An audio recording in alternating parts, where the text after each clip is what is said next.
Hey everyone, Kevin here. What I've got here is another piece of my PC puzzle. It is the Samsung 960 EVO. It is an M2 drive, it is NVMe, so it's faster than SATA. In fact, Samsung say that they can do sequential read times up to 3200 megabytes per second, sequential write times up to 1900. Now, you can see it's open, and the reason being I've had to record this clip again. Many thanks to Andre. If you're watching this, thank you. I basically recorded this unboxing part before, and for whatever reason, OBS, my CPU, I don't know what's playing up, could be the CPU, but there was a lot of tearing in the video. But essentially, we had the M2 card here, we've got a flyer, and we've got a user manual that's in a lot of different languages. And basically that's the only part in English. Very easy to install an M2 drive, and I'll show you that in a second. But there's nothing else in there. They don't even put in a screw for the M2 drive into your motherboard, but you should get that with your motherboard, so that shouldn't be a problem. So I've bought this because, well, I need storage. I've actually got one of these already. I've got the 250 gigabyte version, and I'm using that. Well, I'm using it for the boot drive, I'm using it for Windows applications. This will mainly be for games, for Dropbox, for Photoshop, for video editing and things like that. And in the future I might, buy another 2.5 inch SSD, but I wanted the M2 performance, the NVMe performance, and it is quite expensive. In the UK it retails at over 400, it's over about $470 in the USA. I managed to get a discount on it when the 20% eBay discount. I had a voucher and it came with a free game, so I think I got a good deal, so I don't think I've been robbed. So at this point, let's jump ahead and I'll show you how you put this into your computer.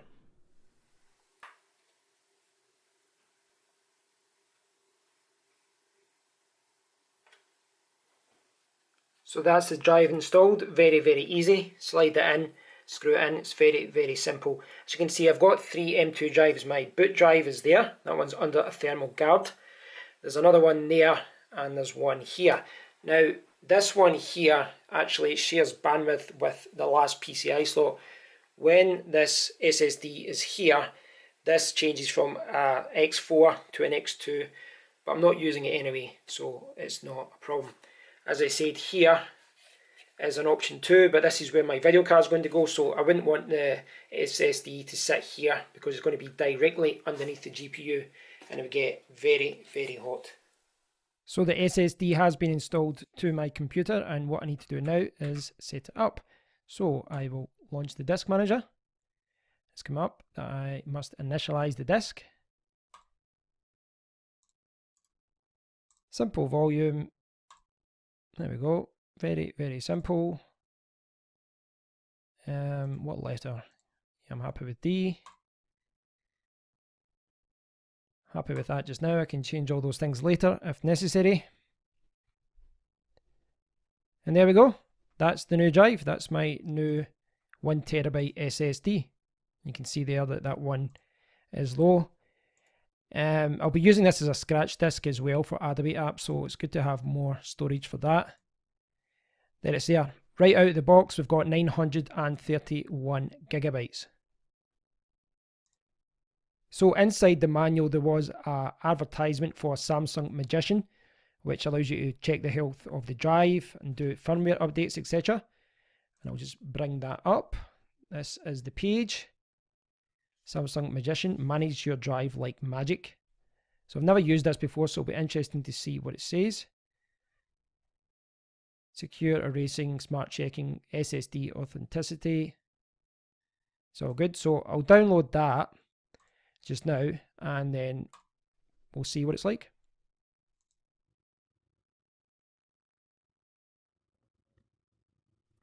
This is Samsung Magician. I've actually been using it for a few minutes. I've been doing some tests with it to familiarise myself with it, to see what it can do, etc. But to be honest, I could have just jumped right in because it is kind of self-explanatory. It's very good. I think Samsung have done a good job here. So you can see the top here, the drives. You can refresh it if necessary. and you can jump between them like that as well. For some reason it's showing a USB drive that I pulled out. It's not there, but for some reason it's still showing. So this drive just now, the 250GB one, that's the one that I've been using for the last month or the last couple of weeks. Surprised that so much data has been written. 4.1 terabytes. It's in good condition.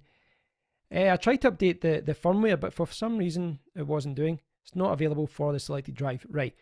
Maybe because, I don't know, maybe because it is being used as a boot drive. I'm not sure why I can't update that. And if I jump to the 1 terabyte drive, you can see 0.0. And I didn't click on that before. It's giving you a lot of information, temperature sensors, media errors, power on errors, etc. It's quite useful. And this has got the latest firmware version. So you can see again 932 or 931 gigabytes. So there's no problems with the system. It's telling you information about my system there. And there is a benchmark which you can see I've did already, but I'll run it again just to verify what I got before. So it's just a few seconds to perform the test. It really wasn't that long. And you can see the sequential read times there and write times are insane. Just what they're quoted on the website, 3,305, 1,734. I mean, that's insane. You normally get 500 with an SSD or even lower, maybe 300. The random read and write times are very, very high as well. Here you've got an option to optimize, and the initial drive that I had was actually optimized already, so I don't know if this is something that happens in the background. But I optimized this drive, my new drive, and it did this. It does this kind of trimming thing. I'm not sure exactly what technical thing it's doing, but it does say that it will help your computer run more efficiently. So the reason my C drive there, I think this is the reason, it does it weekly, automatically, so that's good. Over provisioning. So this is apparently to help you protect your SSD. You set aside a percentage of the SSD that isn't being used, I believe. So this is not something I've did yet. So I think that's it set. Okay, the number is right. Okay, so I've already done it. So there's 10% set. And if I bring over my disk management, you can now see that that has changed from having 931. So it's now got an unallocated amount. 10% of the drive is now unallocated. So I'm happy to do that just now. I mean, some of the games that I'll be installing are 100 gigabytes in size, but I know that you shouldn't be filling an SSD all the way up because problems can arise. So from a safety point of view, it is good to have that 10% there and just keep it in the background. And you can always add it later on, expand the main drive if necessary. The last option down here, secure erase, is not something I need, but if I was ever selling the drive and I've got a lot of personal data on there, a lot of important data, then obviously I want to clear that data, and Windows format isn't always good for that. You need to format things a few times, and quite frankly you need to use dedicated software. So it's good that that's included. So yeah, overall very, very happy with the drive. I know what I'm expecting with this. I have been using this drive for a while now and I've been very, very happy with it. Speeds are fast, writing times are fast, read and write times are very, very fast, and to be honest, it'd be very hard to go back to a mechanical hard drive after getting used to this speed. I'll leave some links below, you can check them out. If you have any questions, please do leave a comment below, and as always, thanks for watching, take care, and I'll speak to you all very soon.